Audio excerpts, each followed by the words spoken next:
Assalamualaikum warahmatullahi wabarakatuh.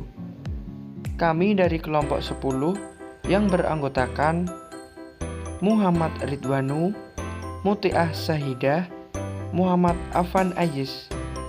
Saya di sini akan mempresentasikan hasil kerja kami tentang mengajar menulis. Definisi mengajar menulis menurut Brown, menulis adalah berbeda dari berbicara seperti berenang dan berjalan. Hal ini didukung dan dikembangkan oleh Hetzke yang menyatakan bahwa menulis lebih dari sekedar menghasilkan kalimat dan frasa yang akurat dan lengkap.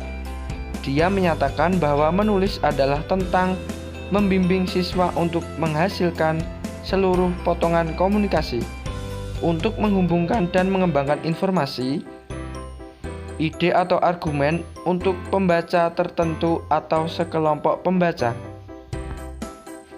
Prinsip mengajar menulis. Yang pertama, instruksi eksplisit mulai mudah.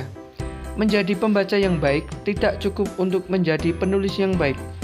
Menulis membutuhkan lebih banyak keputusan, dan siswa yang bisa berbicara dengan lancar tidak serta-merta mentransfernya ke tulisan yang runtut. Siswa perlu diajari bagaimana konvensi bahasa tertulis berbeda dari bahasa lisan, berkomunikasi dengan lebih presisi dan kejelasan, mengantisipasi apa yang perlu diketahui dan dipahami pembaca, dan menggunakan tanda baca dan kata kunci. Yang kedua, kalimat sebagai blok bangunan. Siswa perlu melakukan banyak penulisan tingkat kalimat di mana mereka menjelaskan, memparafrasekan, atau meringkas konten yang canggih, menggunakan ejaan dan tata bahasa yang benar, dan mendapatkan umpan balik dari dan konten. Kemudian mereka dapat melanjutkan ke paragraf dan isai.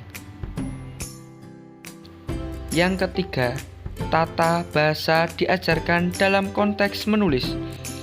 Bagi banyak siswa, mempelajari part of speech dan membuat diagram kalimat hanya menambah kebingungan. Tetapi, itu tidak berarti guru tidak dapat melakukan satu latihan yang sangat membantu, yang menurut siswa menarik dan mendapatkan banyak keterampilan yang sama seperti keterampilan kering, instruksi tata bahasa. Yang keempat, merencanakan dan merevisi. Ini membantu mereka memikirkan informasi tambahan apa yang mereka butuhkan, menghubungkan ide atau klaim dengan detail atau bukti yang relevan, dan menghindari informasi dan pengulangan yang tidak relevan. Yang selanjutnya, metode atau teknik mengajar menulis. A. Brainstorming. Brainstorming adalah kegiatan yang kebanyakan orang akrab. Objek dalam brainstorming adalah untuk menyusun daftar sebanyak mungkin dari contoh-contoh potensial untuk topik tertentu. Ini adalah kegiatan yang bagus untuk dilakukan dalam kelompok kecil atau dengan seluruh kelas. B. Menulis bebas. Menulis bebas adalah kegiatan individu untuk mendapatkan pemikiran dari kepala Anda ke atas kertas. Beri siswa Anda waktu yang ditentukan untuk kegiatan ini. Jika mereka masih muda, Anda mungkin ingin membatasinya menjadi 2 atau 3 menit. Siswa yang lebih tua telah menyelesaikan aktivitas. Minta mereka kembali dan membaca apa yang telah mereka tulis. Kemudian C. Pertanyaan jurnalistik.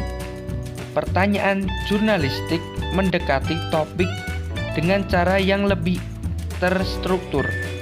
Mulailah dengan meninjau kata-kata pertanyaan. Siapa, apa, di mana, kapan, mengapa, dan bagaimana. Kemudian, untuk topik yang Anda berikan, ajukan pertanyaan yang disusun berdasarkan masing-masing kata ini. D. Pemetaan klaster. Pemetaan klaster juga disebut anyaman ide, adalah cara yang bagus untuk menunjukkan hubungan antar ide. Pemetaan klaster juga merupakan bagian dari pembangkitan ide dan bagian pengorganisasian, sehingga siswa akan tahu persis bagaimana mengelompokkan ide-ide mereka begitu mereka siap untuk menulis.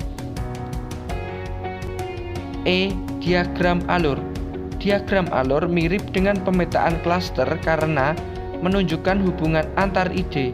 Namun, diagram alur paling efektif saat memeriksa hubungan sebab dan akibat. Yang selanjutnya ada tata cara mengajar menulis. Yang pertama, proses menulis. Inventing yaitu menemukan dan mengungkapkan ide dan gagasan siswa, apa yang akan siswa tulis atau siswa menyampaikan langkah-langkah untuk menemukan ide bersama dengan banyak cara seperti membaca, berbicara, brainstorming pertanyaan, mind mapping, dan perencanaan yaitu tahapan siswa mencoba untuk menentukan bagaimana menyampaikan ide pada tahap ini.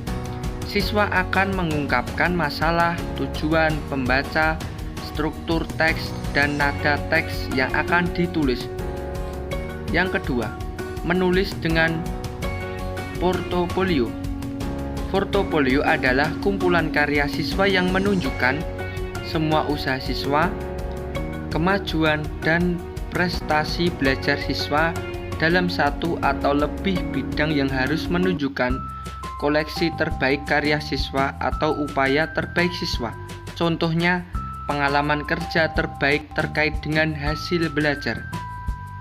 Itu tadi presentasi materi kelompok 10. Apabila ada salah kata, mohon dimaafkan. Sekian dari saya.